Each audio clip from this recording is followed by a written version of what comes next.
Welcome to another episode of Beyond Physical, where we talk about the mental, emotional, social, and at times spiritual benefits of exercise. We believe that exercise is more than movement, and this podcast is our attempt at sharing that message with the world by sharing our own as well as our guests' experiences and knowledge. If you enjoy it, we ask that you please spread the message by leaving a rating and review, or even better, by sharing with a friend. Welcome, thank you for being here, Mukisa and listener.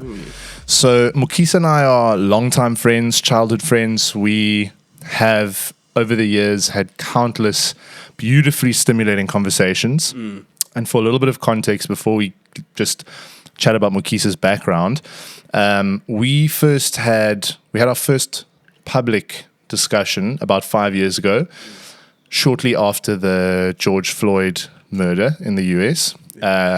I felt, and Mukisa kind of got involved with that, you know, with all the discourse happening globally, that we wanted to contribute to that in the ways that we could, because it was kind of a weird time where I personally felt quite powerless watching on, and I thought, shit, I've got to do something, and what I can do is I have a small platform, let me talk about stuff, let me talk about my experiences. And I knew at the time, and still now, Mukisa was formally studying topics that related to that.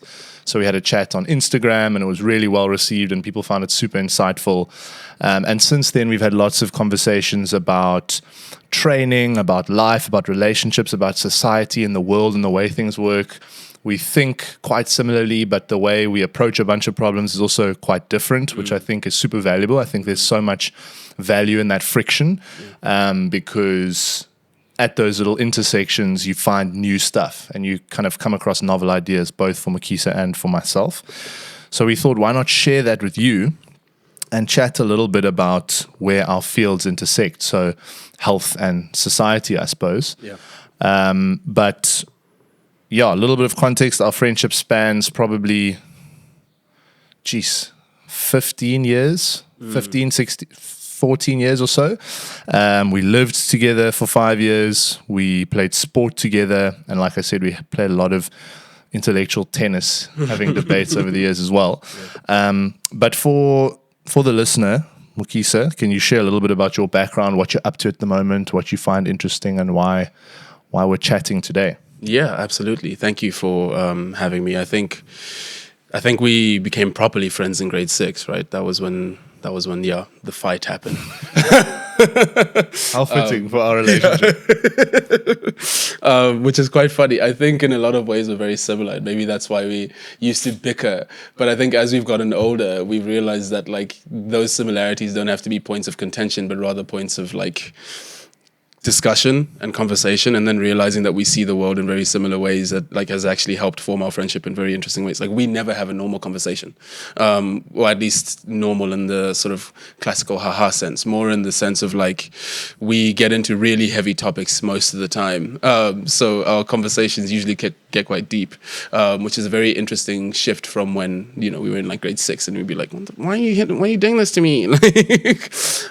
So I am doing my PhD at Stellenbosch University, and I'm continuing my studies on race and class and gender, but more specifically masculinity. And then I'm also interested in education, how those things filter through education, how education plays a role in a lot of what we do. You know, post-schooling, it plays a role in a lot of how we're shaped as beings, how we become to sort of hold values, the way we behave, etc. So yeah, that's generally whereabouts my interest lies. I'm also part of 2 nonprofits, but those can be sort of added on at, much later in the conversation. And why did you pick the route that you've chosen? Like, why have you gone with academia? Yeah. I think personally, if I'm not like projecting too much, but there were personal experiences that you navigated, and maybe there was a bit of intellectual curiosity around those experiences. But what about studying sociology and then sharing the knowledge that you acquire along the way appeals to you? Why do you do that? Because you also have a very strong drive to impact and enact change. I think that comes through a lot in our discussions. So why academia? It's an interesting question. I didn't know that I would get into academia originally. I don't know if you remember me at school, but I wasn't always the sharpest tool in the shed. At least that's unfair on my younger self. I think it was more just I lacked a general sense of interest in what we were studying and learning. So when I got to Stellenbosch in my undergrad and I was doing the humanities, I originally wanted to do psychology. And I had that sort of standard like, oh, well, I just want to get to know myself better so that I can understand myself and heal. And it was all nonsense. I realized that I just took a general fascination for human behavior. And that doesn't necessarily have to relate specifically to the brain, right? Sociology kind of takes you outside of the physical, biological, and more into the social and societal, how we behave with each other, how humans function around other people, what emerges, but also individually, how you're shaped, your values, etc., and so on. And then within that was learning about the ways that systems are structured in society, how we've none of it was by mistake, right? Everything, this is sort of classic, sorry not to get into Marx this early on, but Marx but writes about dialectical materialism, which ultimately just means that one thing follows the other. You cannot analyze a situation right now, us sitting at this chair, without analyzing how we got here. I Ubered to you, you were training somebody in the gym, and that also came before. What did we do before then, and before then, yesterday, last week, whatever. And so we cannot analyze individual contextual moments without analyzing history and how we got to this position. And so in learning that, I think around third year, I started to recognize that a lot of what I went through in high school actually was something that I struggled to put into words. The sort of the experience of race, masculinity, etc. Like those were things that I struggled to put into words. I knew it was, at least on some level, can I swear? Yeah. At least on some level it was fucked up. I just didn't know how to define it. I didn't know how to state what it was. So then that's when I read Frantz Fanon's Black Skin, White Masks and kind of realized that there is a systemic reason to the way that I was feeling. And understanding that was like a life-changing moment because it allowed me to then realize that I think a lot of people put pressure on themselves thinking that a lot of things are their fault. And I think sociology allows me to analyze society and say, hey, it's not exclusively your fault. There's individual agency for sure, but there's historical factors that have led you as an individual to where you are now. And it's important to know those things because then it allows you to not be so hard on yourself, And I think, in terms of changing society or trying to change society, I think individually there's a role to play, but there's also a collective role. But you can't properly play that role until you, I think, firmly understand how you got to where you got to, how the system got to where it got to, whatever it is that you're trying to change. Because if you're trying to change something and you don't know how it got to this point, you might just lead right back to this exact point a couple months, years, decades down the line. And so for me, it was important to understand systems, societies, cultures, because if I'm going to change the world, so to speak, then I'm going to have to understand it first. And that's why academia, I suppose. And sociology, as you mentioned, has a lot to do with systems thinking. And systems, by nature, from my understanding, have a multitude of contingent parts and components.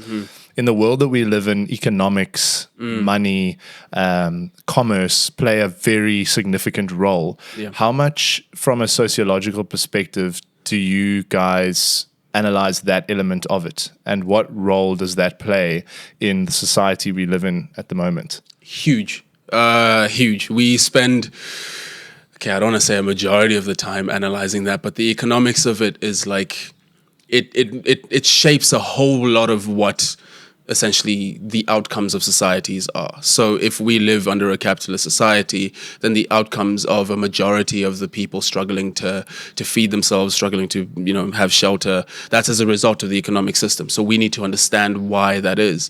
And I think that's why a lot of social scientists are Marxian, or at least tend to lean towards Marx's readings, because people tend to think that Marx was like this utopian dream, like he wrote the Communist Manifesto because he wanted to create some utopian future where people can live in harmony and kumbaya and hold hands. But that's not necessarily what it was.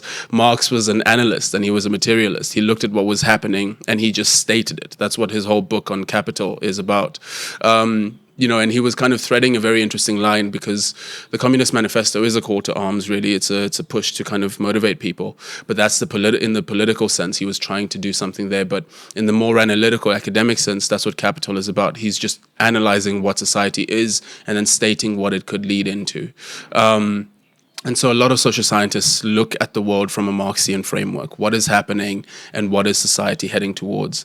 And I think that's what sociology largely kind of analyzes. And so the economy becomes a very important, interesting conversation. I mean, if you're talking about the US, that's been analyzed ad nauseum. But if you're talking about South Africa, there's very interesting intersections here.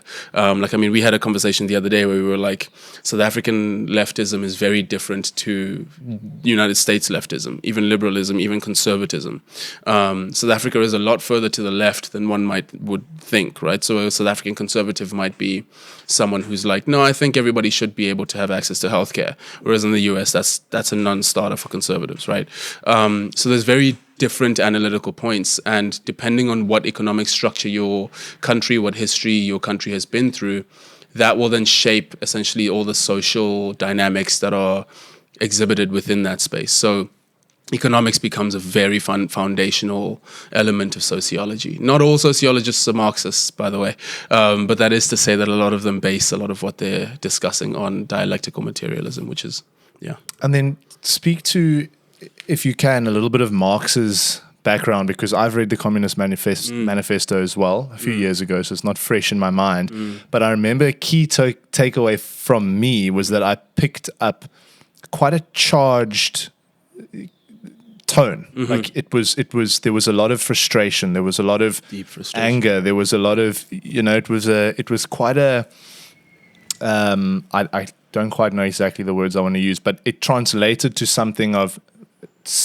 serious dissatisfaction and frustration with the system. And this is wrong, and we need to fight to change this, and this is bullshit. What is his background? What informed that view on things? So on the history of Marx, I think I don't know, if you're interested in that, I think you can, the listeners, you can go and figure that out. But I think on the Communist Manifesto specifically, he was being very deliberate there, because that was a political project. He was writing at the time.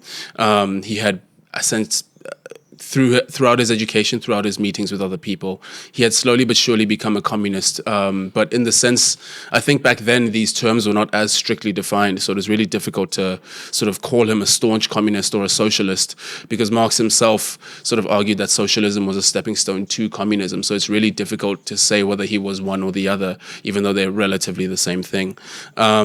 So with the Communist Manifesto, Marx was like, hey man, I'm observing that the world society as it exists in right now, I think he wrote that in 1840 something.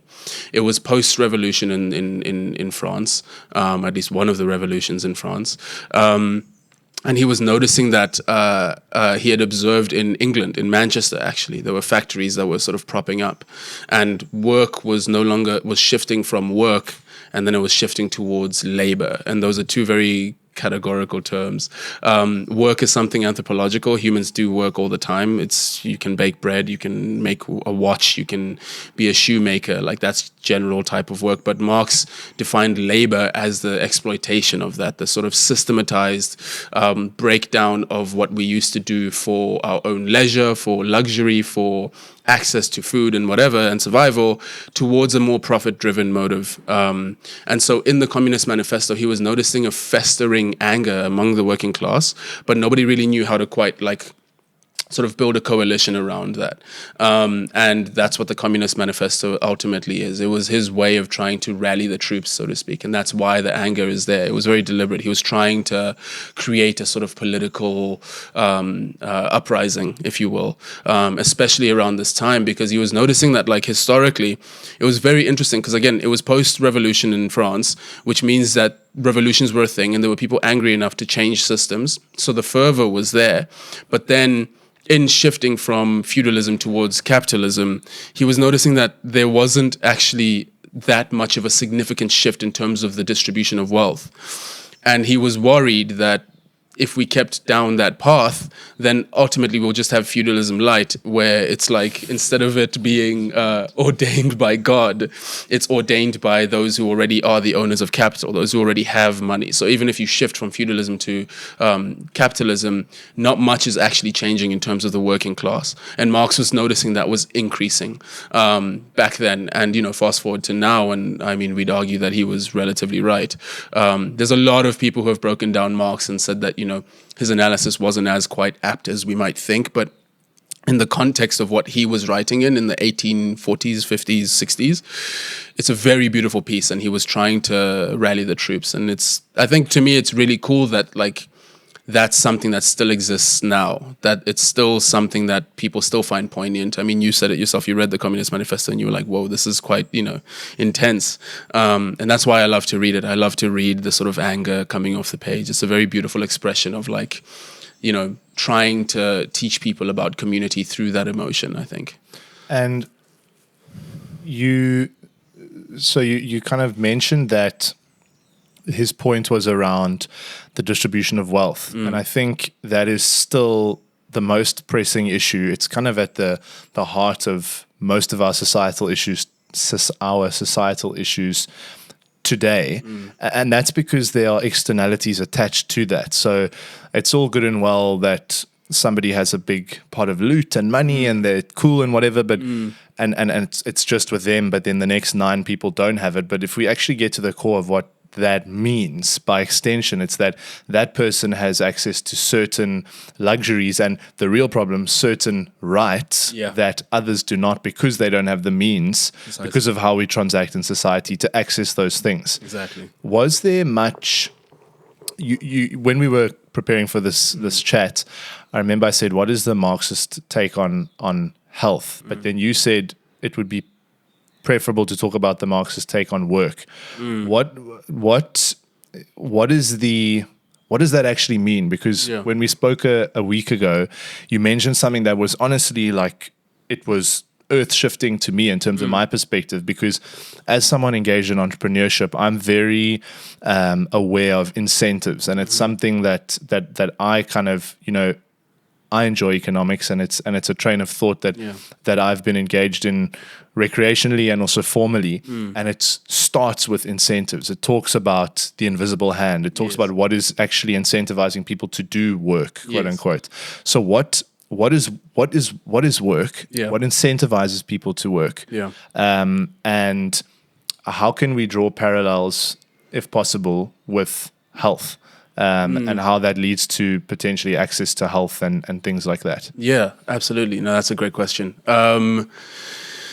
Well, the reason why I shifted it was because I don't think Marx individually, I could be wrong, somebody can correct me, but I don't think he had a perspective on health per se. But I think he would, his perspective on work and labor and alienation lead us into what our conversation was about, which is that accessibility of exercise, which is a very interesting conversation, and we'll have that. But back to the work thing, you see, when I said that Marx differentiated between work and labor, when he said that work is anthropological, it was more that it's like you can go throughout history and you can see that people did work, whether it was, again, a farmer who was producing food for their family and or their community, whether it was a shoemaker, whether it was a watchmaker.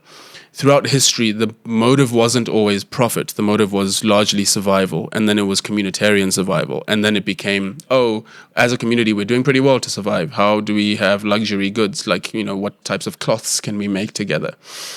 So work is something that human beings have done and do and continue to do. I mean, you can even go back to quote unquote hunting and gathering. That's working, right? You wake up in the morning early and you go spend hours chasing a deer or something, right? That's work. Gathering fruits and whatnots. That's also work.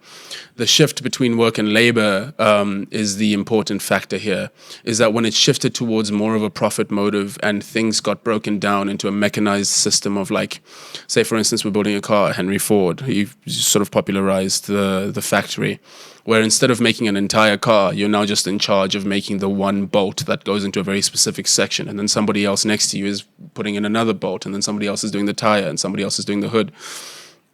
Marx argued that we get alienated in that process because the act of actually working, if you were a hunter, if you were a bread maker, if you were an artist, a painter, or whatever it was, that thing defined you as a being. That was like your thing, right? And that became a very human act. It became like a sort of ownership of an object. You created the thing that you were now selling or giving to others. The factorization of that basically meant that you lost that. You were no longer the one who created the car, you just added one component. So can you really say you're a car maker or a shoe maker if you just created the sole of the shoe? You know, can you really say you're a watchmaker if you just created the ticker thingy? And so that loss, that detachment, therefore meant that people were now losing touch with their, the word he used was objectification. They were no longer able to objectify themselves through their work. It now just became about labor. I'm doing this because I need money, because I need to feed my family. And that now relates to health in very interesting ways, if we're fast forwarding to now. Because at the moment, I think one could argue that we're spending a lot of our time laboring. I don't know how many folks I've spoken to that aren't like fully, entirely satisfied with their jobs because it's like working on Excel spreadsheets for the majority of the day, right? There's not a lot of attachment to that. But what's nice is they've been able to detach by going to exercise or by being able to afford a gym membership through, I know a lot of folks who have Discovery, and so Discovery offers points and whatnot. But those things are wealth markers, right? Because if you have the time to go to the gym, if you have the time to also afford to go to the gym, those become markers of some level of wealth, whether it's middle class, whether it's upper class, whatever it might be. It means that health itself becomes inaccessible. And it means that a lot of folks who are alienated from their labor, who have to spend a lot of their time working 3 jobs because they can't afford a house and food and, you know, the basic necessities of survival, they don't have time to go running, right? Like they can't do an ultra trail 100, you know what I mean? Because they simply don't have the time. And at that point, Marx also spoke about this, where time is becoming co-opted by our jobs. Labor is now taking our time to the point where we work an entire day, we come home, we have a couple of hours maybe to cook, eat, clean, whatever we might need to do, and then you go to sleep and then you're back at it again. And so exercise itself becomes an interesting type of, I don't want to say commodity, but an interesting type of thing that is only accessible to those who might have the privilege to be able to do it, both time and in terms of cost. And I think that's where Marx would kind of analyze that and be like, well, that sucks. Like human beings, whether we like it or not, we used to be animals without technology. We used to not have cars. We used to not have, so exercise was just a thing you did because you had to. There was no other option. Whereas now we've created so many luxuried things that have, and by luxury I just mean like, you know, transportation and whatnot, that have meant that we no longer have to spend time doing things like exercising because that time has been co-opted by our jobs because we need to spend 2 hours in the morning traveling to wherever to get to work, you know. I think you raised an interesting point, which is quite poignant around, you kind of try to make a distinction between exercise as a commodity versus exercise or health as a luxury. I believe that it should be commoditized and widely accessible, but it has become a luxury. It used to be embedded into our day-to-day life. It used to be a part of, and that again lends itself to your way of thinking around systems and society and what we are optimized for and what the world that we're living in is designed to to generate as an output, which revolves around shareholder value and profits and things like that, which oftentimes come at the expense of health and exercise. And I've been having more and more conversations with people who are predominantly living on the breadline that actually don't have time at all to exercise. And it's quite sad because I remember when I went to go get my car roadworthy, I chatted to this guy and he kind of noticed that I was in pretty good shape. And he's like, oh, what sport did you play? And I was like, I played rugby. And he's like, oh, I used to play rugby. And, you know, I still used to like run after work and I used to blah, blah, blah. And then things changed and now my work is so long and I don't have time to play and I'm out of shape. And I think fundamentally that is such a flaw in the way that we've organized because we have become so prolific at at streamlining and optimizing towards commercial output, Yeah. that we have seen a loss of health and livelihoods. Yeah. Generally speaking, and I think you've pushed back on this point before, there are more people who have access to things like health than previously, but there's still such a tremendous majority of the world that doesn't have access to that. Yeah. And there's almost like a Laffer curve in terms of work where you still kind of can exercise, where it's kind of like the x-axis is time to exercise and the y-axis is amount of work required, and you're kind of going up and you're still having the ability to exercise and do your thing, and then once you pass a certain point, your time to exercise just kind of plummets. And it also has to do with energy that we have, and do you have the psychological bandwidth to go and go for a walk, and it's weird because I also believe that the bar for effective exercise is actually quite low. Like if you want to be healthy, you really just need to go for a walk for half an hour every other day and try and do some sort of resistance training two or three times a week. But that, when you factor in elements of our society, specifically in the South African context, where transport it eats up so much time.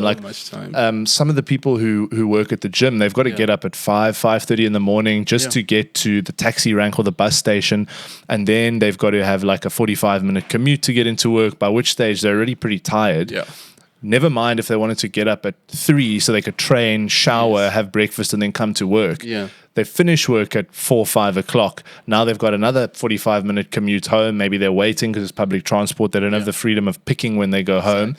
And they get home and it's 6:30, 7 o'clock. They've got to help with dinner or whatever it may be. Then it's dark. Also because maybe the areas in which they live have got higher crime rates. They don't feel comfortable going out at night. And it's just a constant thing of like, okay, but now when do they exercise? It's like and from that perspective, that's the majority of South Africans. So exercise is not commoditized like sugar and bread and it's a luxury. It's a complete luxury. And I think that is super weird. Another thing for me that's strange is we have this amazing system in the schools that you studied, the Model C and the elite schools, quote unquote, where sport and exercise are built into the curriculum. It's compulsory, which is fantastic. That's world class. That is not a thing in the quote unquote first world where you've got these European schools that are supposedly quite good, but there's no sport built into that, which is a problem. We have that in very small concentrations. But you have to be in the upper echelon economically in order to access that. You can't, if you want to have access to that, you've got to pay to go to a club. And parents of kids who are not going to Model C and private schools very rarely have got the resources to pay for that. So it's like that is at the heart of it a grassroots problem where firstly, you are creating an environment for young, developing people in terms of them becoming humans in the world where they aren't exposed to sport. So you are establishing habits that don't revolve around exercise. Then they come into the working world and are, let's say there's a lucky break and there has been academic promise shown and there's a scholarship and beautiful. You go to a nice university or whatever it may be, and let's say all of the things are taken care of there. But by the time you get there, and this is all speculative, you haven't formed habits and values around regular exercise. So it becomes incredibly difficult to then, because I largely attribute the fact that I am obsessed with movement, because I am, it's my whole life, to the fact that I played a lot of sport as a kid, which is something that is a complete luxury. Never mind, like if we want to go further down the rabbit hole about what it costs to play sport, from a time perspective, even if the school is organizing it and paying the coaches and whatever, you still need your kit. Yeah. You still need your food because you eat more if you're doing more exercise. Yeah. You're spending your Saturdays where, a normal South African family might ask that their 16-year-old picks up a part-time job and works after school. There's no sport time there. It's like, so it's quite a vicious cycle. And I think it's a really tricky one to fix because of how, like I said, how we do optimize for commercial outputs, where we don't factor in the human need to move and be healthy. And I think it boils down a lot actually to quite a spiritual and philosophical lens on exercise. Because if we bring a parallel in with Marx and the way that he thought, he believed in this concept of work and how that had to do with objectification and being a part of a process that you effectively own as yourself. You're an owner of that output from A to Z. Yeah. You see this thing come to life, and there is huge fulfillment in that. Yes. And exercise can serve as a vehicle for that, where maybe you work a menial job, but I know lots of people who are in our position who have come from privileged backgrounds who hate their jobs, but they're working those jobs because it's deemed, it's kind of The thing to do. And your parents in society say that's a good job to have. They do that. And because they have the luxury of a good income and some extra time, they get their objectification and their self-actualization through working on their physical bodies. Absolutely. And there's a spiritual upside to that because you're like, I am involved and I own this process of creation. I'm creating myself. I'm creating my health. I'm creating my well-being, my ability to play with my kids, to whatever it may be. Yeah. And it's so interesting to try, and it's so tricky to try and think around how you can possibly change that system without completely dismantling it. Because we had an episode, I'm rambling a little bit now, but go ahead.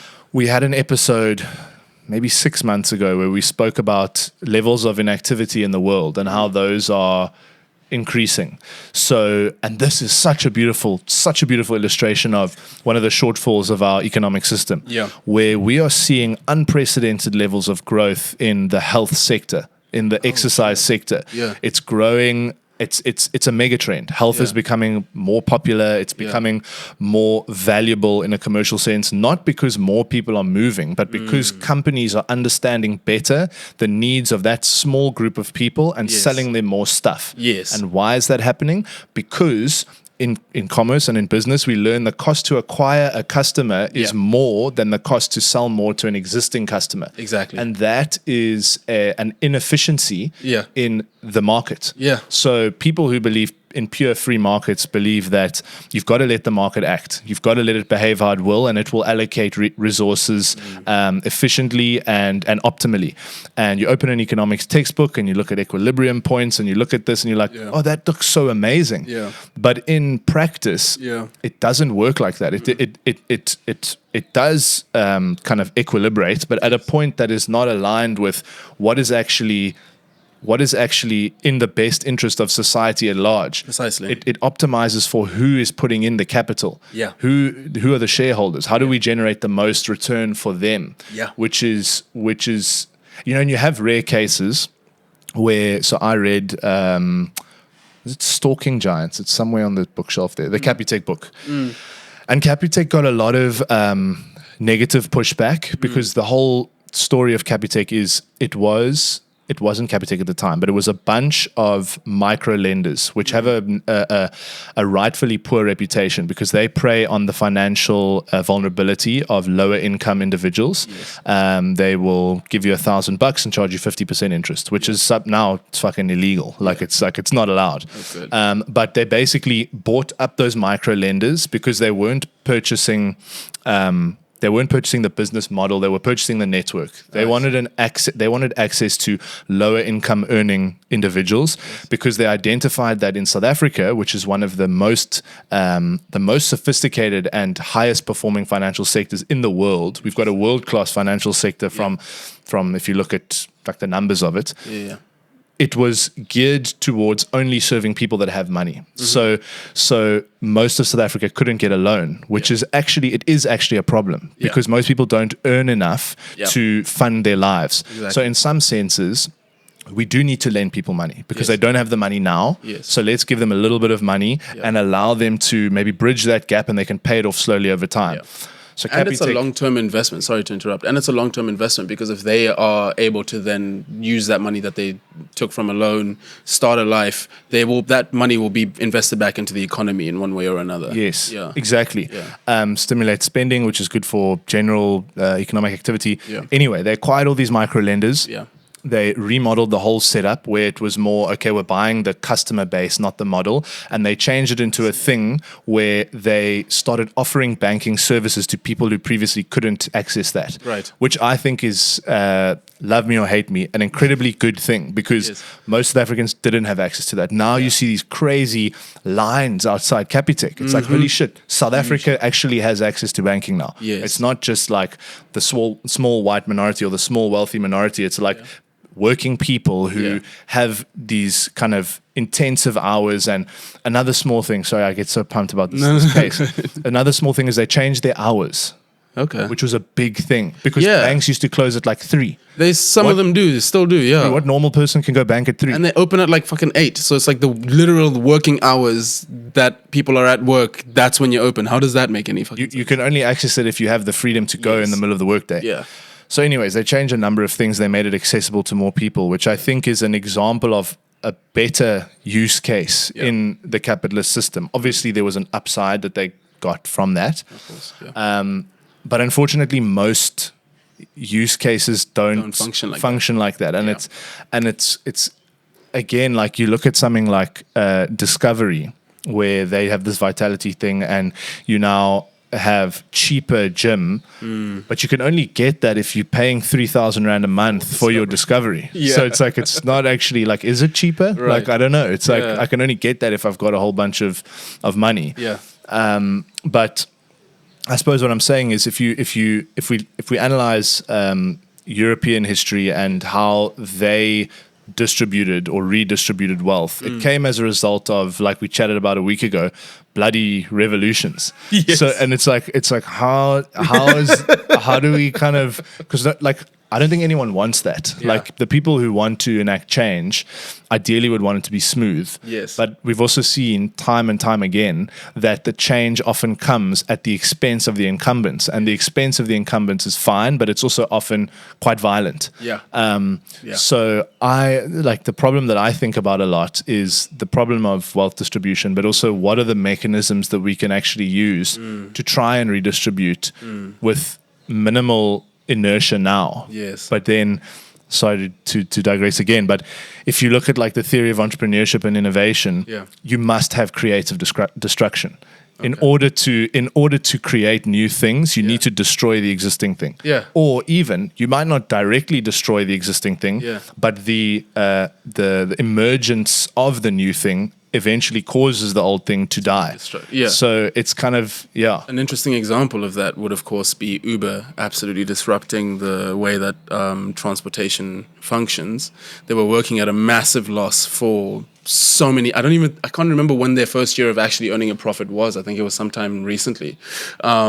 But because they essentially priced out the taxi market, they then started increasing their own prices, and now prices are even higher than what they used to be for transport.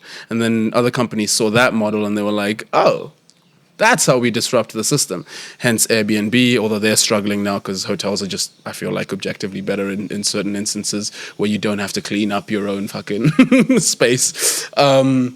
And other such points where like streaming services are now taking over, and the subscription model, which is now, I believe, destroying us because we no longer own anything, and companies are functionally aware of that. Your lack of ownership of something means that you will constantly have to return to pay for that thing from us, whatever the company might be. And so, yeah, like what you're saying, it's like that's an example of a complete disruption of the system. But I believe in the negative sense. Sorry. And so, yeah, but like while you were discussing, there were so many points there that I wanted to sort of pick up on. But this is why I say sociology, at least in many instances, can be a systems-based point of analysis, in the sense that it's not necessarily like people critique education as being some, like, you know, armchair anthropologist or armchair sociologist, where it's like you're just sitting there in your ivory tower reading books and fucking theorizing about philosophy and whatnot, when on the ground material things are actually happening. But this is why I think sociology and education can become an important factor in the push for societal change, which is simply that by analyzing the system, you pointed to a myriad of problems with the system now that is moving towards a more, I don't want to say problematized, but a more, a system where the country, at least economically, is pushing towards one thing. And that one thing in this instance, we'll use health as an example, is that health is in and of itself becomes accessible to a very particular subset group. And that wasn't by mistake. That was throughout the co-option of people's time, means that only people who can afford to go to exercise are exercising. And now there's been an uptick in people exercising, which is generally a good. But then it's like, who are those people that are exercising, right? So as a systems analysis, as someone who is a Marxist, I would say Marx agrees with you about changing the system, about health and wellness, because for Marx, the only way you're going to have that objectification, that creation, that gratification from exercising and being able to sort of create your own body, so to speak, and I'm using that symbolically to represent other things as well, is if the system allows for it. But if the system doesn't allow for it, then people are largely going to be fucked, and they're going to be relatively aimless, and they're going to struggle, and they're not going to be able to have access to these exercising type, have access to spaces that allow for exercise and health and wellness and well-being. The system itself at this current moment in time simply does not allow for that, at least for a very large majority of South Africans. And I think that's bleak. I think that's generally quite a bleak thing. But the reason why I tend to push for academics is because I get to sit there and analyze this and then speak to other people and be like, hey, don't you think that's fucked up, low-key? And then they can be like, oh, yeah, that is kind of fucked up. Yeah, let's talk some more, you know what I mean? This is why I'm no fun at parties. I disagree. You bring the fun. These conversations are why I go to the few that I do go to. Yeah. Every now and then, where we can have sort of these deep philosophical discussions. But, I just think it's like, it's sad in a way for me. Because again, like this idea that, I have a lot of friends who are capitalists, like staunch capitalists. I'm sure you do as well. You're in the business world. And it's really difficult to kind of pull them away from the mindset that somehow the free market is going to organize itself. And the way that the market has organized itself is a system of like, well, the market kind of, led us to this point and therefore it should be good. And it's like, we created the markets, man. It's fake. It's made up, all this shit. Sorry to cut you off. Why that happens, I think, is because we have benefited from the system. Yes. So, of course, it's within our best interest to protect the system, number one. Absolutely. Number two, it becomes quite ideological, the arguments. It's not an argument of, and by all extents and purposes, I don't know what else to classify myself as other than a capitalist, but it feels a little bit, to like say that. But I understand why they defend that viewpoint, because they are ultimately not defending the system, they're defending themselves. Yes. That's why their role in the system. That's why they're doing that. And it's also, it absolves them of responsibility, where it's like, Fully. and this is what we chatted about before, where it's, I believe that it is the duty of people like us who were born into privilege or who have been given access to privilege along the way to leverage that to enact change and impact and to uplift and help and open doors and try and share in that. Anything else is it's quite selfish, which is fine, but it's selfish objectively, I think. And it's a waste of your privilege. Why do you want to? That is the point of privilege. It's so that you can leverage that and have impact and meaning and change and do things that will make the world better. If not, it's just kind of like it's an empty pursuit. It's like I said when we chatted before, it was, I believe a lot of things that align with, or we are aligned on a lot of things. It's the vehicle that I've chosen. It feels like the most impactful thing that I could do firsthand, because there's no privilege like being able to help support a livelihood and help support someone feel fulfillment. Like I received a message on my birthday from one of the people who works at the gym saying, I have found a support system like I've never found in my life at this company, and I've found fulfillment. And I got so emotional reading that, because I was like, I never had that working for someone else, and I'm so honored that I could use what I was given by my mom, by no good doing of myself, just by virtue of the fact that I was born from her. I could use that and actually help people, and I don't see anything else being more fulfilling than that feeling. And it's not fully altruistic, because it does feel good. It's like, it feels good to be involved in that and a part of that. It does, yeah. But I think ultimately it is a thing of, there is this duty, especially in a country where there's a lot of kind of inequality, or there's this huge wealth disparity, that you've got to use that opportunity. Otherwise, like, what's the point? Like, why if you truly think, South Africa has all this potential, but then help, do something. Do something about it.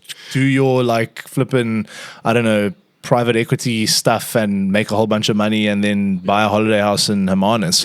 Go and start a business. Don't use your passport privileges to go to the UK, as most of the people we know have, and then only come back to South Africa when they haven't, succeeded, so to speak, in the UK. Exactly, and it is of course polarizing in our circles to have that point of view. Yeah. But I think it's super important to own that, to take some kind of ownership of the fact that we were given this incredible gift, and the sort of the purpose of that gift is to do something with it. It's like everything is better shared. Even if it's like, if you take a morbid example like grief, which has nothing to do with giving people opportunity, but if you think of it abstractly, it's like you're sharing that load with people, and they have the privilege of being able to hold your hand through that process, and they feel, okay, cool, like I was a supportive person. That's the same thing as using your financial privilege to help other people get into rooms where they previously weren't, because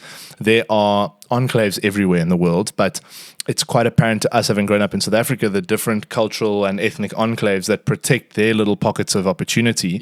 And it's incredibly difficult to break into those rooms. So if you're in the room and you have the perspective of like, shit, this is kind of weird that like everyone only is from a certain background and has come from a certain amount of wealth, like maybe we should, kind of chat to some people who don't have that and see how we can bring them in.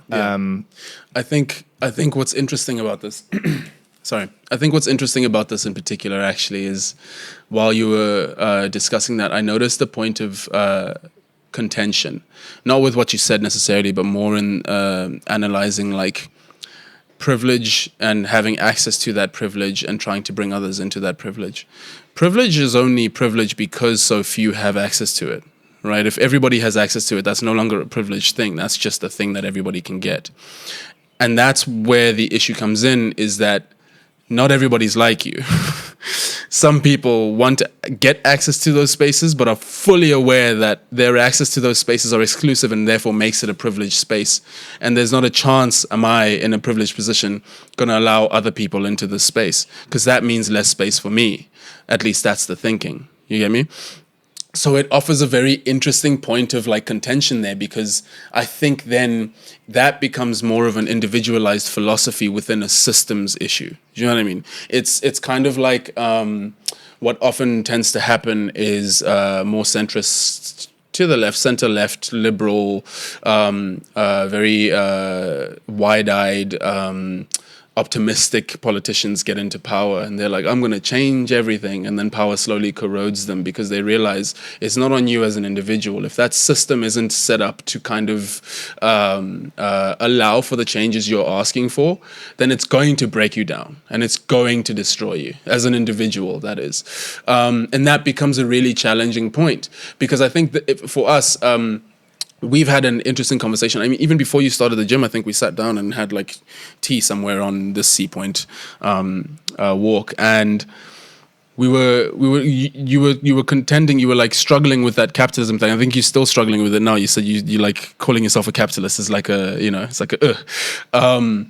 But I was discussing it with you and I was like, okay, if you're an owner of capital, because that's what being a capitalist is, you have to be an owner of the means of production. In your instance, you are the owner of the gym, the owner of the equipment and whatnot. And I mean, you know, there's arguments about like, well, the gym owns the equipment, not me individually. It's legal semantics. Yeah. Your role as an individual, and this is why I say, this is why I used to and still do call myself a socialist, even though I also do identify with communism, is that your role is the distribution of that wealth. So as an owner of the capital, are you focused on paying your workers as little as possible so that you can earn as much profit as possible? If that is your goal, then you are by all means a capitalist. That is your, like, that's the stated goal, that's the market, that's the system, it's going to benefit you. Cool, perfect, congrats. But if you've run the gym in the way that I know you have run it over the last couple of years, where it's almost like a shared identity, we're all kind of colleagues in this process. We are co-owners, so to speak, quote unquote. And therefore, our worker pay, how we run the gym, how we discuss these things is more democratic. That's what socialism tends to push for, is a more democratic output of organizations and companies, which is to say that, hey, we understand the CEO gets paid a lot of money, but why is the year-end bonus exclusively going to him, and why is it in the fucking hundreds of millions of dollars when we don't get year-end bonuses and we're paid minimum wage to, you know, kind of go home and try to feed our families? That becomes a distribution issue. So if you're a business owner and you, say, for instance, like worker co-ops exist where there is somebody that runs the business, of course, and their salary is higher than everybody else's, but everybody else has a democratic say in where the profits go. Are we moving the profits of this that we made this year back into the business? Are we moving it into our paychecks so we get a salary boost? It's more of a discussion around where the business is going. Therefore, everybody has some part to pay. Nobody is alienated from that process. So I'd imagine, even with that person who texted you and said, hey, I've created, or at least I've felt some sort of community in this like I haven't in my life. You're not the only one who would feel good about that, right? Like, I'm sure your other gym members who work with you would definitely feel some ownership to that because they're part of that, right? That's a difference in functioning. So even while you're an owner of capital, even while you exist in a relatively neoliberal capitalist system, I think the way that you've chosen to structure your organization is very different to how most capitalists would. Kind of like, it's like the difference between a family-owned business versus a massive conglomerate organization. I think the appeal of your gym as well is the fact that, like, again, there's a sort of familial structure to it. It feels like a family space. Whereas you go to like a Virgin Active and you know that's a fucking massive, you know, multi-million-dollar corporation that has multiple gyms and they don't care. It's more of like a corporate structure. It's like a very systematized thing. That would then, if you were the owner of Virgin Active, I'd be like, yeah, man, you're a capitalist. You kind of have to take ownership of that. But I don't know anybody who can call you a capitalist per se in this instance, because the distribution of wealth and the functioning of your company or organization is vastly different to what a sort of typical capitalist would want it to run as. And that's why the distinction of socialism / communism and capitalism becomes important. It's the distribution. People often think that communism means you can't be rich, and there is this, like, people think it's a poverty cult in the sense that, like, if you're a socialist or a communist, you can't have money, you can't earn wealth, you can't whatever. No, nobody's arguing that you shouldn't earn a profit. You know what I mean? Like, nobody's saying that because business needs to function. If you don't earn a profit, your business is going to go under, and therefore no more business. People are going to lose their jobs. So look at you, big old communist, you fucking destroyed the working lives of hundreds of people and they can no longer feed their family. No, you need to make a profit. The distribution of said profit is where the argumentation of socialism and communism tends to come in, where people are saying, look, your workers, if you value coffee, for example, if you think spaces need to be clean, for example, actually, yeah, let's use that example. If you like your office space to be clean, if you like your home to be clean, if you think that's a valuable thing, the person doing said cleaning needs to be able to survive. They need to be able to have a house, or some sort of shelter. They need to be able to afford, rent in that aspect. They need to be able to afford food. They need to be able to afford healthcare, because those are just the basic means of survival. And then we can discuss about, like, you know, being able to pay for their child's education and whatnot. But they need to live, because if you value what they do, and they can't live, then you won't have access to that valuable thing. It's the same as a barista who's pouring coffee. They need to be paid more than minimum wage, because if minimum wage isn't allowing them to exist, then you can't get your coffee, right?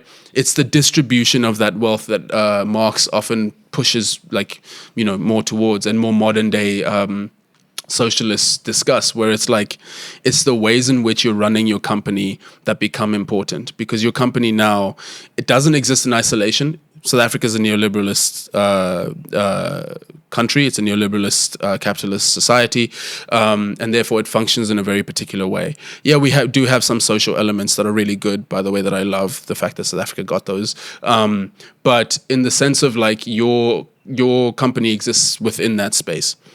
Your company doesn't have to function in the exact same way that the market economy demands it to. That's an individual choice.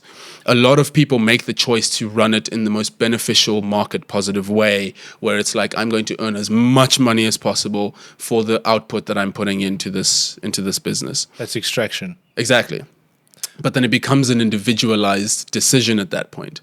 What I do as a sociologist is go, as an individual, I appreciate that you do this. I remember we had the conversation, and I was like, I don't know, one of the things that came up, I was like, you gotta, that's how you gotta pay your people, man. You can't fucking shortchange these guys. You can't run your company in this sort of heartless, fucking terrible way, right? You gotta have some feel for the people.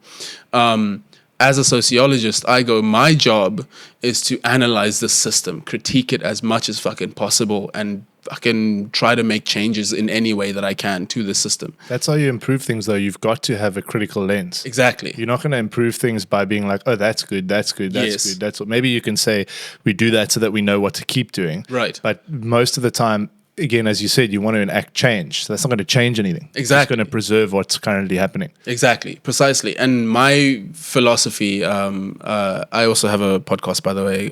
Shout out to Pink Notice. Go listen if you want to go listen to that. But what I spoke with Akka, my co-host, about was, I believe in fight every battle everywhere all at once, which means I can't look at someone like yourself who is changing something on your level. You're changing lives and very meaningful ways, not just in terms of the physical, like, helping people get healthy and whatnot, but also in the sense of like, you're an organization and they fucking love that shit. Like, from that message, you get that message. You're changing lives.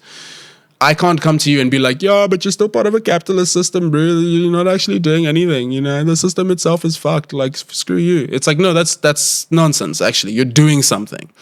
My point of analysis is just from that other level, the systems level, where it's like, and I think this is why people tend to critique academics, like we mentioned earlier. It's almost like again, ivory tower point of discussion, but not necessarily, because my role is to educate others, try to get as many people on my side as possible, which sounds, I don't know how that sounds, but it sounds like I'm corralling a group and trying to mobilize and whatnot, but I am by no means a revolutionary. I'm just trying to educate people, because again, like you said, if you understand points of critique, if you as Sebastian didn't know about how the distribution of wealth and that type of thinking, you might have just started your gym as a normal standard gym, as standard classic business practices, because that's just what the system tells you to do.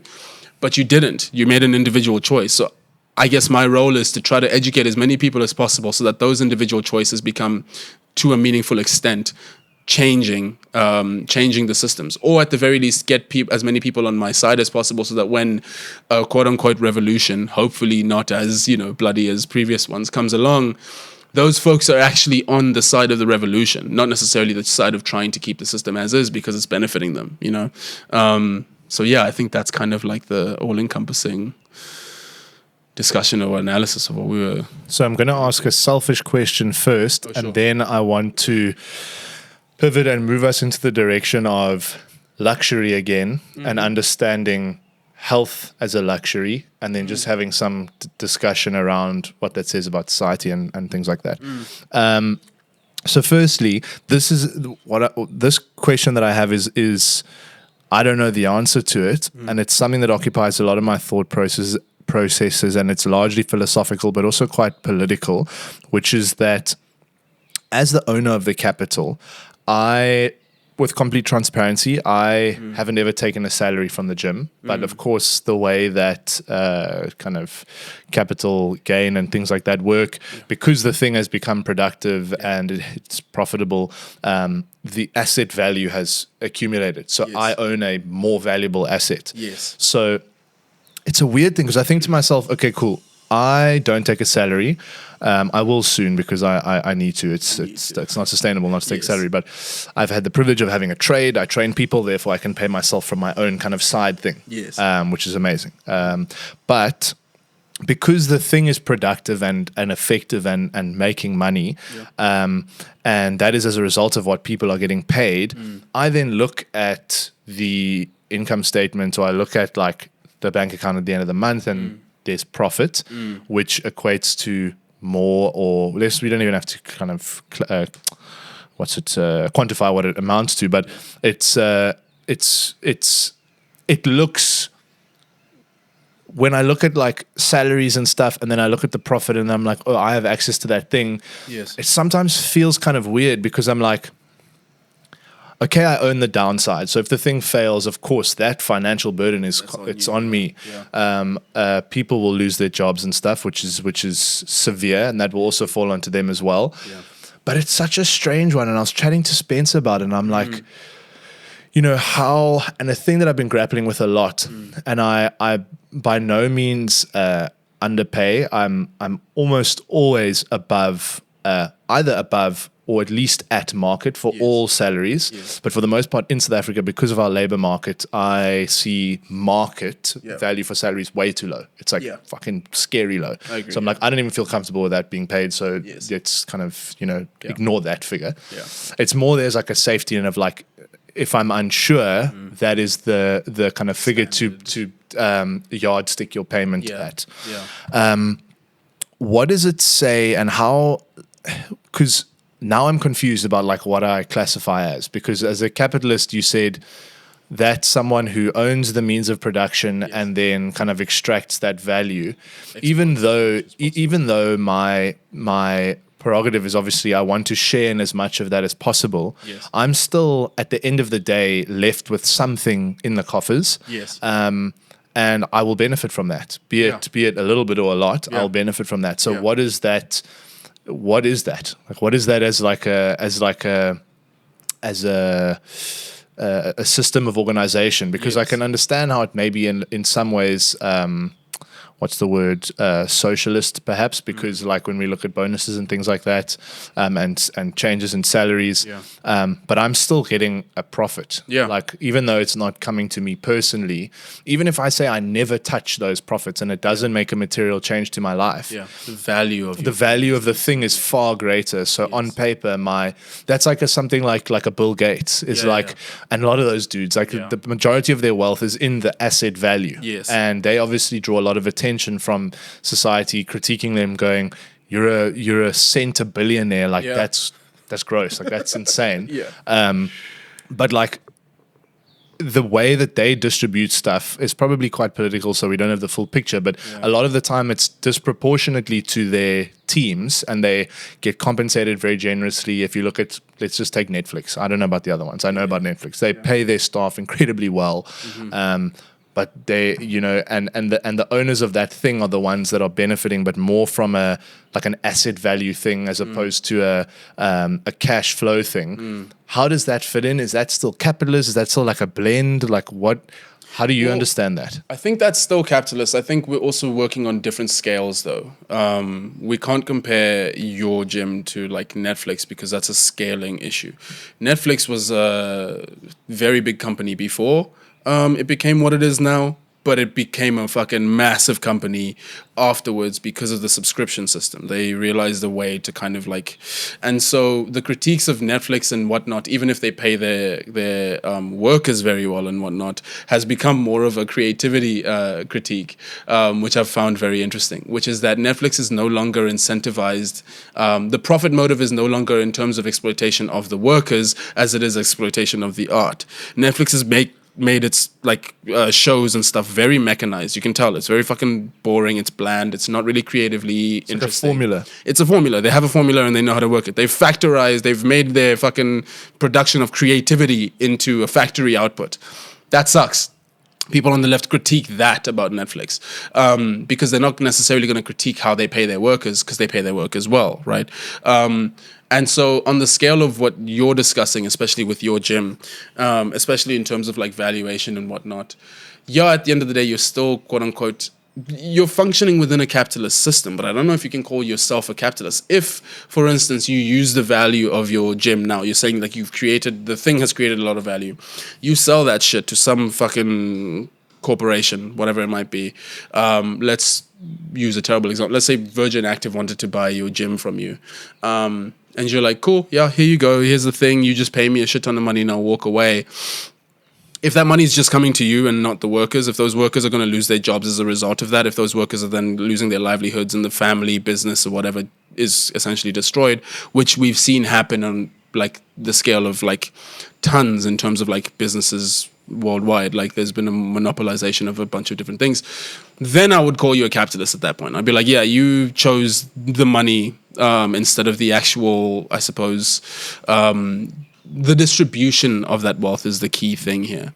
So it's more about like if Seb was to sell Horizon and earn a shit ton of money without considering how he would share that wealth with the workers that helped build Horizon. Because while individually this is your organization and your company, without those workers, you wouldn't have been able to get to where you got to. Absolutely. So if you're not sharing that wealth that you then earn from selling off that thing, I don't know how it would work. I don't know what but just in terms of like some form of like shared system.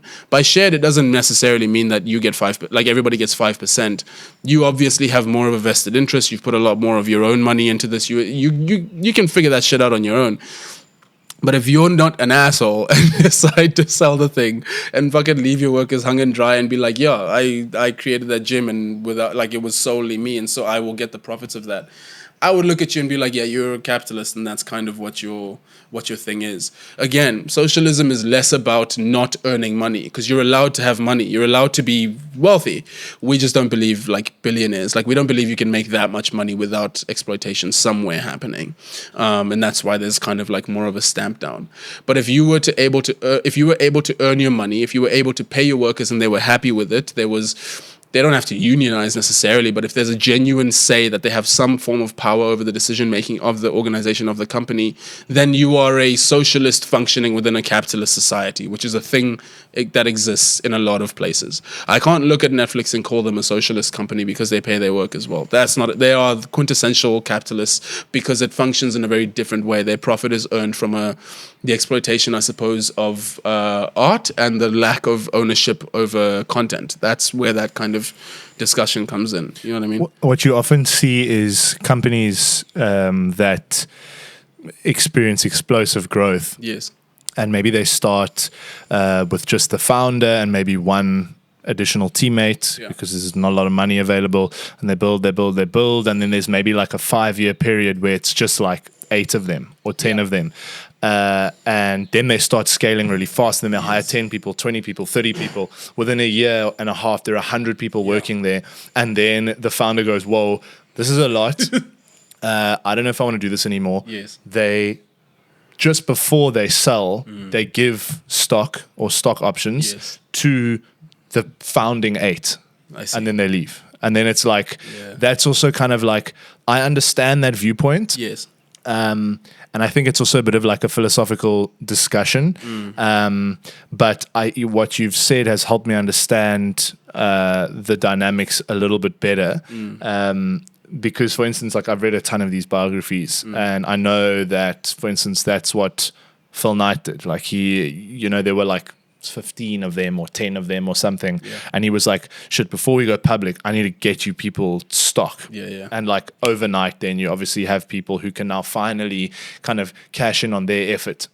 Although they didn't own and it's even a weird one. I'm taking us further away, but it's like, it's a weird one because I like to say I own solely the downside. So if the thing fails, it's on me and I've kind of but I don't solely own the downside, because the downside risk for the team is their jobs, which is like, that's as much, if not more of a risk.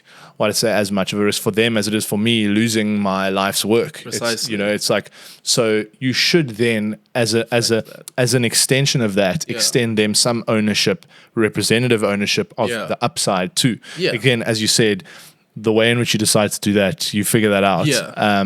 But that's an interesting distinction you made around kind of a socialist organization, or an organization that's organized in a more socialist way within a capitalist system. Yes. That's fascinating. Because socialism, again, like a lot of leftism is really just about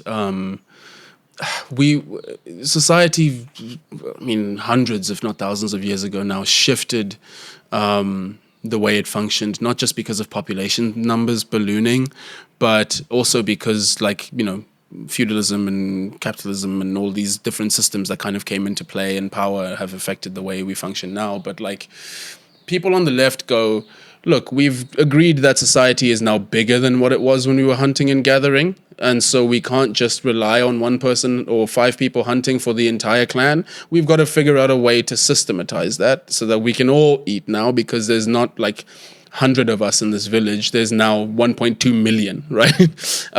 You've got to figure out a way on how to do that. The whole point of socialism and communism and just the left in general is more looking at the human beings within that. What are we losing? What is the cost of that? What is the cost of the mechanization of this process? What is the dehumanization that occurs through this? Because there's many sociologists who have argued that that shift from feudalism into capitalism, and capitalism itself, the birth of capitalism, was really, really rooted to the exploitation of the other. And by that, I mean whether it was black folks, whether it was Indian folks in the East, through colonization, whatever it might have been, it was a system very deeply rooted on exploitation. It's just that back then the exploitation existed through race and gender and class in very like clear and stringent ways, whereas now it's more muddied of the waters, right? That exploitation exists in very interesting different ways, and it's kind of like become very hard to quantify. But socialists are very keen on the human element. What are we losing? Why are we losing the objectification? Why am I being alienated from my labor? Why am I being removed from the process of that? And if I am being removed from the process of that, what are some of the other ways that I can objectify myself? And then we've discussed that exercise is one of those things. You pointed to it. It's a very beautiful key thing, that exercise actually does exist as another way that people can objectify themselves. But if they don't have the time to, then what the fuck are we doing, right? So the left is basically just arguing that we need to shift away from the profit motive, this profit-driven system of functioning, and more towards a humanist motive. And that sounds, again, like the kumbaya, let's hold hands type of thing. But no, it's just a basic survival thing. If you believe that, if you understand money as the thing that affords you survival, so you need to pay to have houses, you need to pay, or some sort of rent, you need to pay to get food, you need to pay to have healthcare. It means that survival is no longer about just surviving on like the land and your own individual wits and whatevers. No, it's become very much about money. If you don't have money, you literally cannot survive. So the distribution of that money needs to be fair so that people can survive. And then, the right would go, yeah, but what is fairness and what is... Look, that's my point of view. Like, that's my philosophy. People need to survive. People are on this planet. They need to exist. It's shitty that they can't. It's shitty that they can't exercise. It's shitty that they can't afford food. And therefore, we need to do something about that. And we can't keep pretending like we don't have any answer to this. There were answers in the 1800s. That's why those revolutions happened. It was the same then. It's the same now. I just don't know if that anger is as, sort of...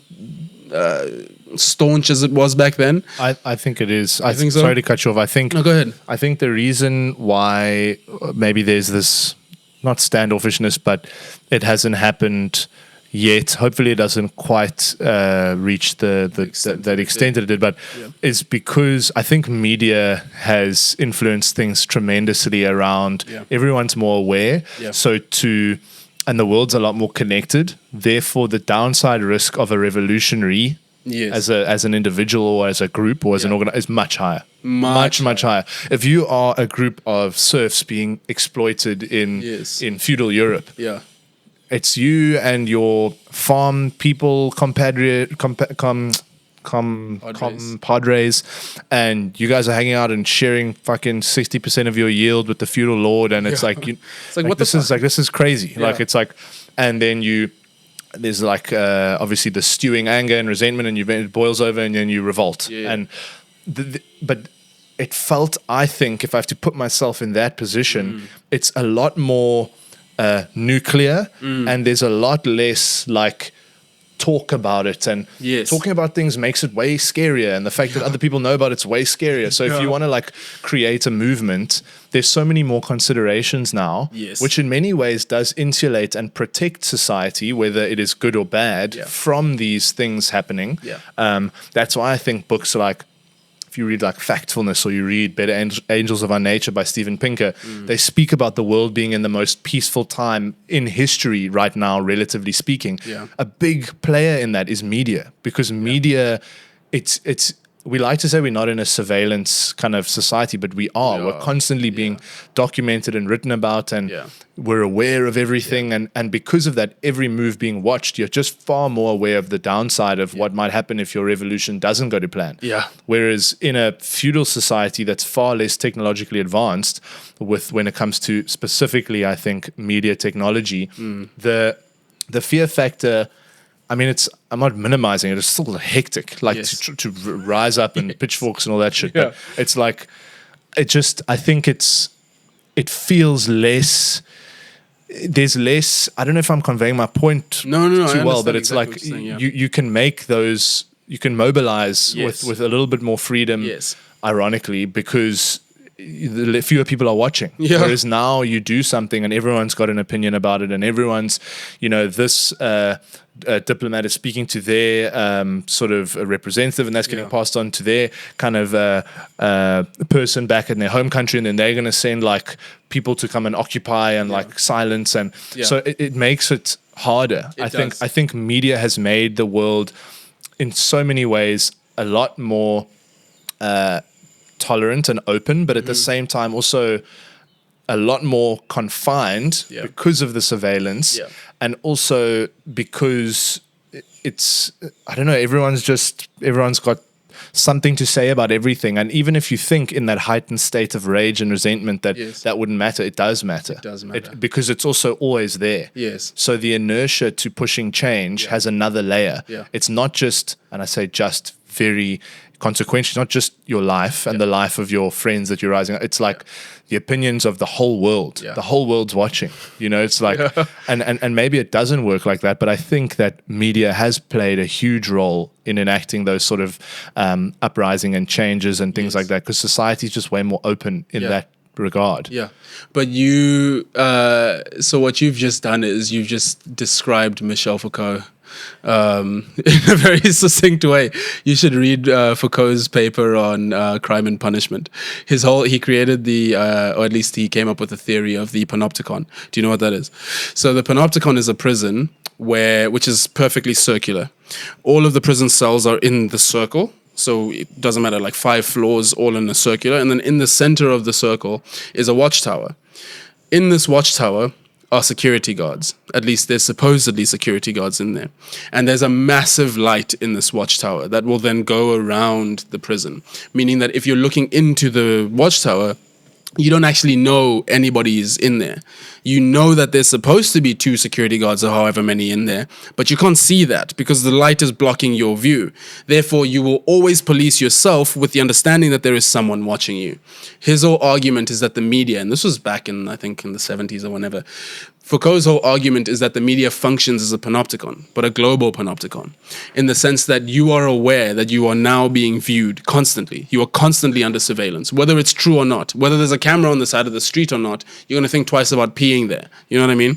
And so basically what you've just done is described his whole philosophy, and you should read his text because he agrees with you fully. But there's also a class analysis there that I think we can add to that. I think class as objective systems used to exist more stringently and a little bit more objectively back then. If you were a serf, you knew you were a serf. You knew who the other serfs were. You knew who the nobility was and the aristocracy. And so you could kind of push back against them very easily. Whereas now, class structures have become so muddied. So we're working with the honors students now, and we're using social theory. And social theory does a lot of structural analysis and critiques class analysis in very interesting ways. And now one of the papers was arguing that class has become so muddied that it's really difficult to form bonds with your other being who might be in a similar class structure to you, because you might not see yourself as in the same class structure. There's this very fascinating paper on class in Soweto. But I can't remember who the writer was, but she works at Stellenbosch University. She did research and she realized that even within Soweto, within the working class, people did not fully understand, or people did not fully see themselves as in the same class. So for instance, they might be living in Soweto, they might be living in the same neighborhood, which many would classify as a lower income community, because apartheid sort of shoved people into spaces like Soweto. But even within that, someone might be driving a Mercedes and consider themselves middle class. But there's a lot of folks who live in Soweto who believe they're middle class, because to them, what middle class means is just, I'm able to get by. I can afford food, or I can afford bread, or I can afford X, Y, and Z.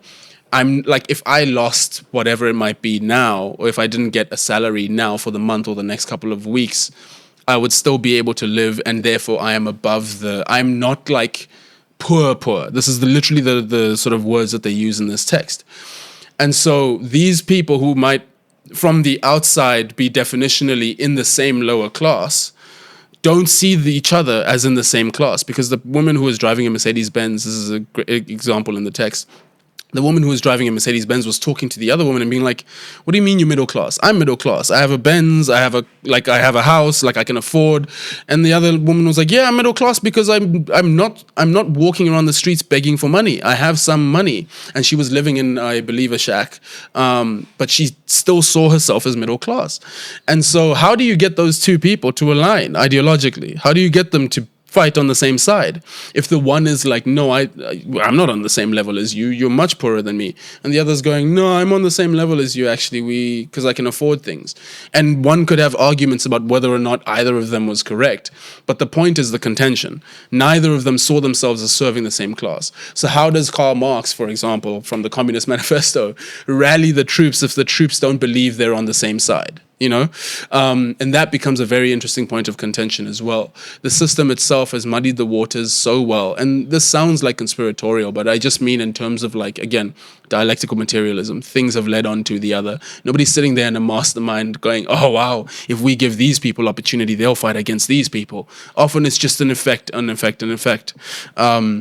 And so how would one rally those guys and be like, hey, guys, you're actually on the same team here, and we're going against those guys because these guys don't believe they're on the same team. And what happens if going against those guys means I lose my Benz? You're not losing much more than what I'm losing, according to the difference in views. And therefore, it creates a very interesting dynamic there. So not just in terms of media analysis, in terms of pacifying is the word that kept coming to me when you were talking. I think media plays a very fundamental role in pacifying society. We start to look at things as like mind-numbing. They're just there to distract us from what's actually going on, whether that's deliberate or not. Sports is deliberate, and we're doing a very interesting paper actually analyzing the shift in football in England, and how it went from a very working class participatory sport into a very mechanized upper class, paid for, run by, profited by the elite, and no longer able for the working class to be able to participate in it in any meaningful way. So sports in itself is a pacifier. The media can be like a larger sort of analysis on that, but class as well. Class has become such that it's very difficult to set definitive lines. That's not to say it's entirely subjective. There is an objective analysis that you can do. It becomes muddy if you start to, put those lines up, but there are lines and they can be created. But it can also be quite subjective, because if an individual believes they're not part of that class, you can't convince them to rally against that class, because they're like, no, I'm there. I'm middle class. Why am I fighting against the middle class? It's a very interesting point. But yeah. That is really interesting. And I want to, instead of diving deeper into that, use our last little stretch for, we spoke about luxury earlier, and we spoke about health as well. Being in the industry, I have had a front row seat to observing how health and wellness has become one of the latest hot trends in terms of a symbol of status. Yes. The healthier you are, the fitter you are, the more cold plunges and saunas and things that you do, you know, the more attention you pay to that thing, the higher your kind of status elevates. What do you think the implications of that are societally, and what do you think that says about society in terms of access to health? Yeah. I was having a conversation with Akka again the other day about work and how we view it as virtuous. And by work in this instance, I mean labor, not in the past sense. But work in and of itself is seen as virtuous, meaning if you have a job, people see you as a good member of society. You're seen as someone who is hardworking, or at least someone who is able to hold a job, someone whose value is essentially put into their ability to... someone whose value is attributed to their ability to pump money into the economy. In some output. Way. Yeah. That is in itself seen as a virtuous act. And by virtuous, I mean it's like almost holy. Like if you have a job, if you can work, if you can manage to find yourself some sort of work, society puts a check next to your name and be like, yeah, this person is doing well. They are succeeding. And we know this because look at how we treat homeless folks, and how we treat folks who haven't been able to find jobs, how we treat ourselves when, you know, there's a large group of people in our age bracket who might have just finished university or getting out of university, and they feel so shit because they haven't been able to find a job or whatever it might be. And so what Akka and I were doing, we're pushing back against work as virtue, because Akka was like, do you think work is virtuous? And I go, no, I think work can be virtuous. I don't think it inherently is virtuous. And I think that applies in very interesting ways to the body and how we're seeing it now, in the sense that if you, for instance, have a six-pack and you're well built and society is going to look at you and be like, that person is hardworking, they are disciplined, they know what they want and know how to get it. And even earlier in the conversation, we were talking about how your own self-objectification, how through exercise, where I created this physique, I created this body, that in itself feels relatively virtuous. You feel like you have done something good, something celebratory, something to whatever. And society also tends to view the body in that way. What becomes more interesting is now what we were talking about is the class analysis of who has access to that, who has the ability to do that. I think what we're seeing, especially in Cape Town, actually, Cape Town is very interesting. People have gotten so into fitness, which is good. It's a good thing. But also the public presentation of that fitness has become just as important for a lot of people. In the sense that if you have the right kit, if you run the right trails, if you hike the right mountains, there's a certain societal understanding that you exist, first of all, within a particular class bracket, because again, like we established, you have to be able to afford these things. Paying for a sauna is an extra fee, right? I'd imagine. I don't know. And then all of the extra little tidbits of like cold plunges and whatnots, that costs money. To be able to show people that. And time. And to be able to show people that means you're showing a certain sense of virtue. A certain sense of, look at me, society, I am doing something well. I am doing something that is considered good.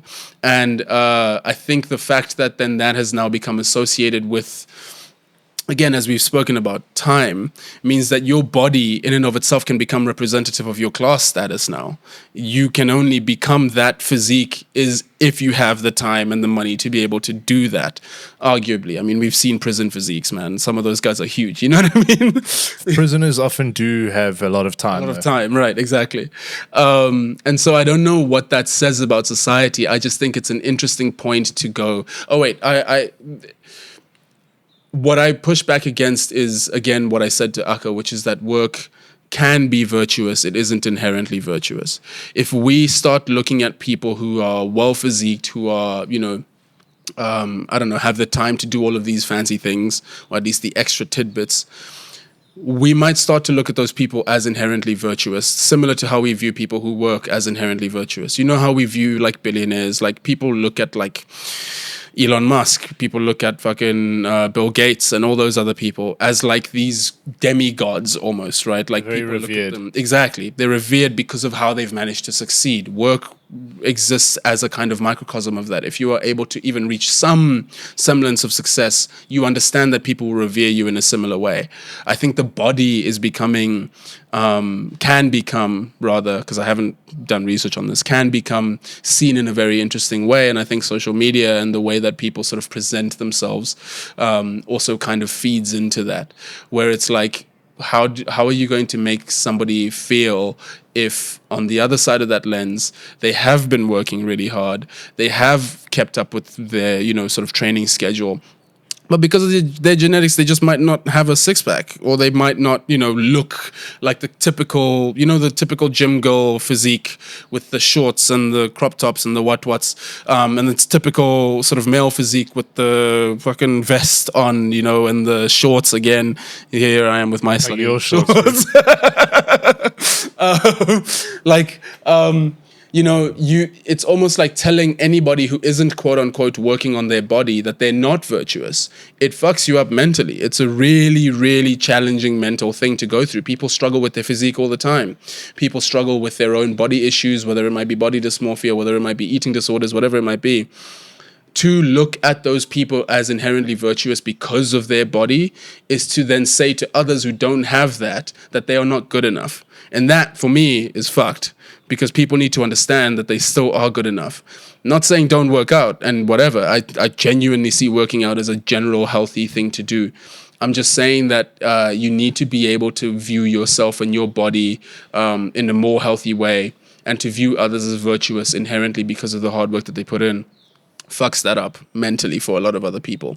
And as we've established, not a lot of people have that time to be able to do that. So what are you telling them? They're both not good enough because their bodies sucks, and then they also don't have time to be able to get their body to look good? Does that mean that they're inherently shitty and they deserve to be in that position? No, they just don't have the time to get to that position because they're busy with other shit, I think it's in terms of the effects, it's like, for me, it's more, I'm more concerned about the mental health aspect, because honestly, individually as well, I have very deep problems with my body and body issues, like loving thyself and whatnot.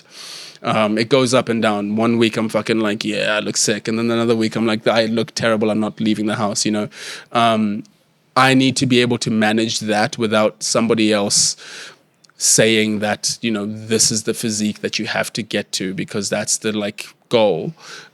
Because I'm going to have much more trouble with loving myself and my body if I'm looking at that and being like, I'm not there and I need to get there. You're constantly in pursuit of something. Exactly. I think you bring a very unique perspective because you achieved and I do call it an achievement objectively, a tremendous weight loss journey, because you were in a place that was not sustainable physically 100%. When we were in matric, and you completely turned it around. So you've got a first-hand experience of engaging in health in different ways and being in different positions with your health. And how people receive that. Dude, the response I got for losing weight, which, look, okay, I do agree that I was definitely overweight and I needed to lose weight. Just for clarity, it was also a fucking bonkers transformation. It was like 30 kilos or something. That's true. It was like 40. I was 136 and I dropped down to 96.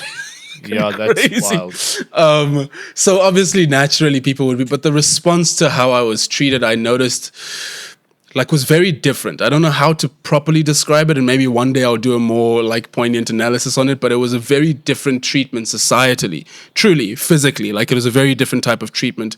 Also how people treat overweight women versus how they treat overweight men, very different. And I think because of that, then that allowed me to recognize that like the pressures that we're putting on people who are deemed to look overweight or, you know, might not have that perfect physique. I'm like, you don't know what that person is going through. You don't know what they're trying to.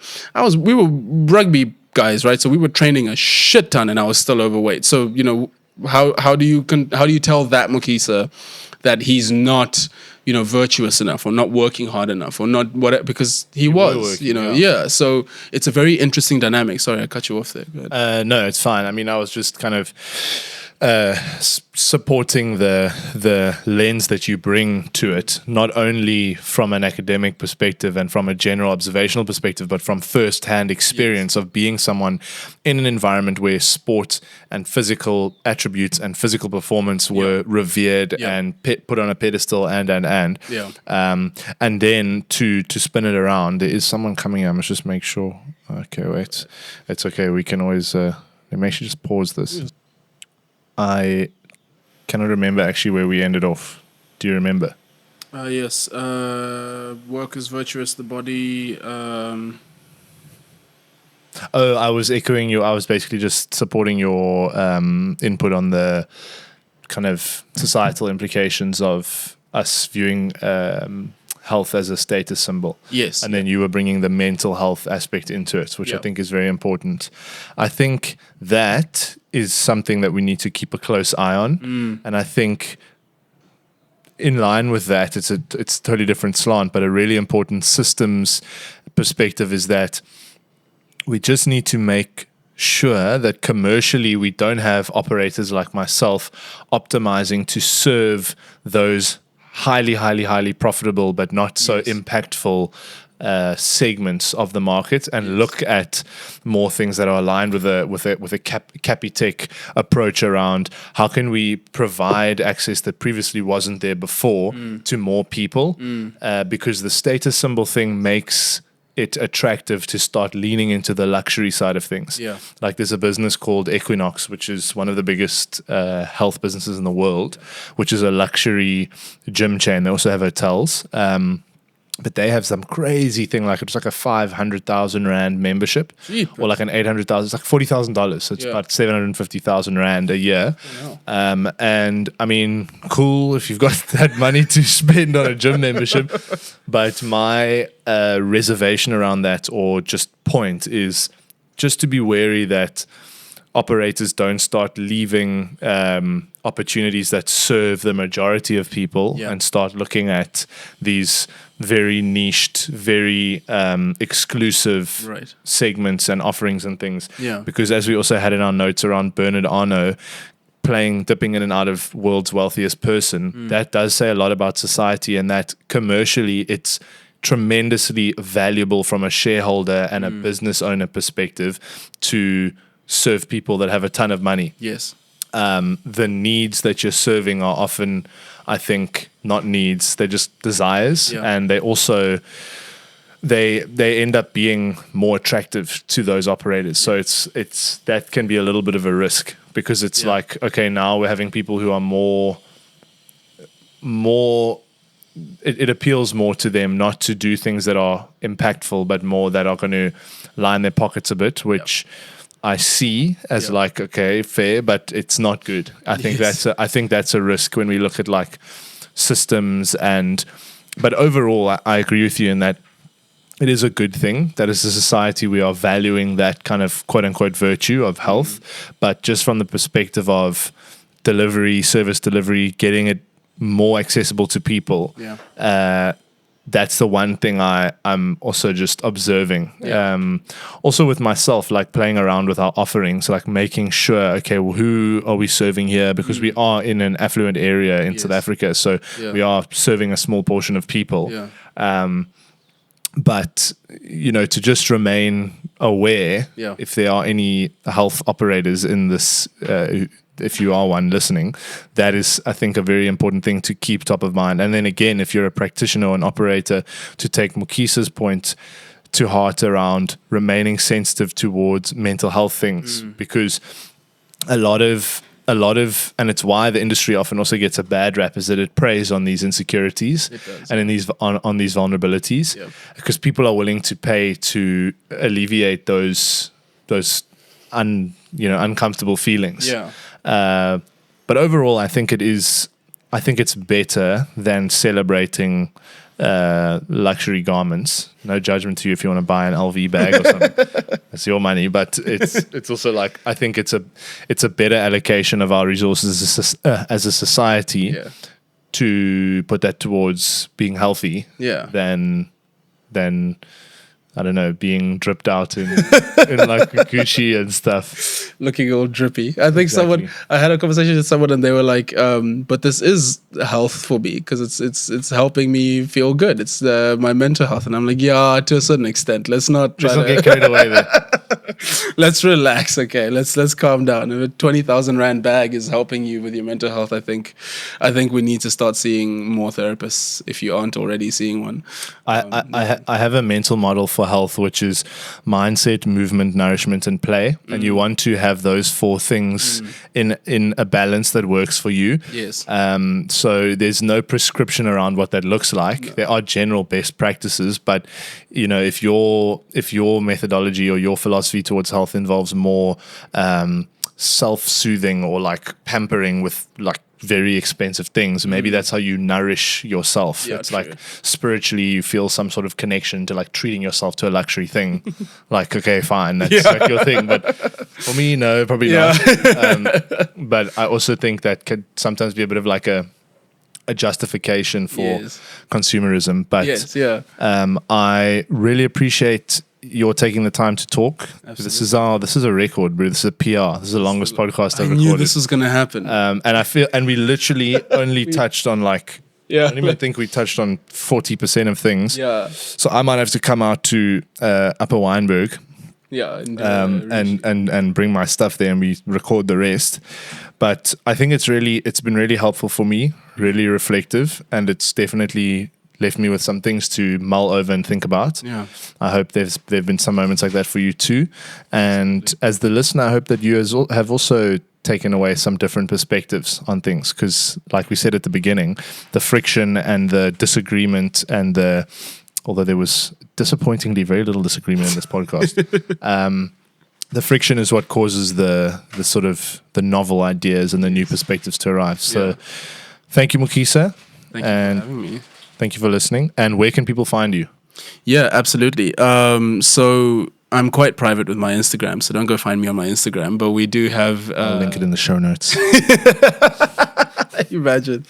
I do have a LinkedIn. You can find me there. I also work for an organization called the Global Classroom for Democracy Innovation, and we run basically international classrooms. So we have partnered with the University of Toronto Scarborough, with University of Western Sweden, and Stellenbosch University, and we just get students from these three institutions together and talk about wicked problems, which are like food insecurity, climate action, resistance, and protests, and those types of conversations. And then I also work for an organization that I helped co-found, the Cape Town Design Nerds, and that is more aligned with design thinking. We utilize design thinking to think through some of these problems, but also through a social science lens. A lot of the directors are social scientists, and we try to bring students within the organization to work on these issues. And that's a non-profit, so if you're open to donating, please go check our website. And if you're open to learn more about what we do there, please go check our website as well. We have a really cool partnership. I want to shout them out really quickly. Autism Resources South Africa, we've just partnered with them. They run a school for kids on the spectrum, and their school actually runs for kids that are on the severe end of the spectrum.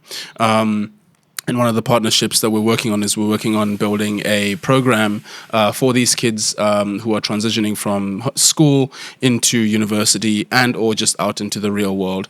And we're kind of, figuring out how to take them through that process. So yeah, I'm really excited about that project. And if you are too, go check them out. And this is the type of work that I sort of take my time with outside of the sort of school work.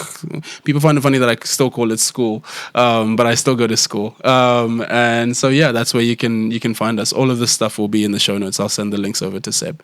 And if you want to get under the hood of Mukisa's thinking and how he views the world, I think Pink Notice is also a good resource. So go check out his and Aka's podcast. Is it only on Apple or is it on Spotify as well? It's on everything, which is great. So we'll link that as well. If you have any questions about any of the stuff we chatted about, please feel free to reach out to either of us. We'll respond as timely as we can, and we'll offer as much insight as we possibly can. Otherwise, we'll gladly also guide you towards appropriate resources or people that can help you with that. That said, please do leave a rating and review. If you have any comments on the episode, you're welcome to leave that in the YouTube comments if you're on YouTube. Otherwise, in the comment section if you are on Apple or Spotify. But as I always like to say, this is Beyond Physical, and thanks for listening. Yeah, you better not remove this. You better leave it in. You better leave this in. I hope you leave that in. Thank you so much for listening to the show, guys. We love answering specific questions. So if there's anything you want to know, leave a comment or reach out to us directly at Horizon ZA on Instagram or email us at movement@horizongym.com. Until next time, I'm your host, Seb Prentice, and this is Beyond Physical.